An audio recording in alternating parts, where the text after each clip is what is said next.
Gipasabot sa Philippine Institute of Volcanology and Seismology Confivox ang padayong pag-alboroto sa Bulkang Kanlaon nga nakaapekto sa pipila ka mga lugar ilabi na sa probinsya sa Sugbo kagahapon ng Huwebes, Hulyo 9.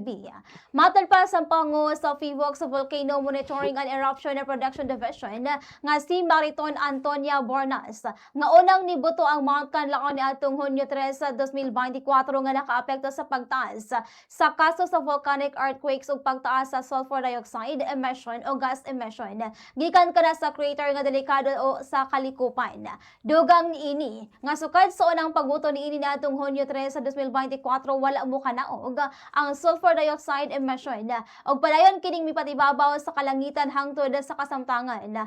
Samtang ang Philippine Atmospheric, Geophysical and Astronomical Services Administration kon Pag-asa Visayas mibutyag nga ang datos sa trajectory sa air parcel nagpakita nga ang hangin nagdala sa abo sa bulkan gikan sa Kanlaon Volcano padulong sa Central Visayas.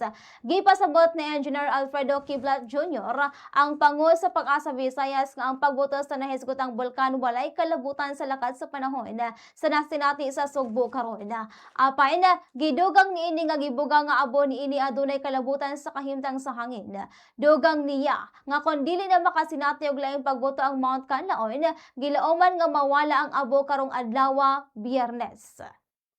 Kanang pagbuto sa bulkano, walay kalabutan na ang panahon. Pero ang iyang gibuga nga dunay kalabutan nga gikanang gimonitor ato nga hangin kung asa siya padulong kano sa amo abot sa usa ka lugar. So in this case, nakita nato nga ang atong hangin ay southwest to west. So in respect to Cebu, ang kanang Kanlaon is west portion na o atong basihan ang Cebu. So dito nagigikan ang hangin. So natural ang mga asphalt gipadpad padulong diri sa Cebu. Ang pamahayag ni Engineer Alfredo Kiblat Jr. ang Pag-asa Head.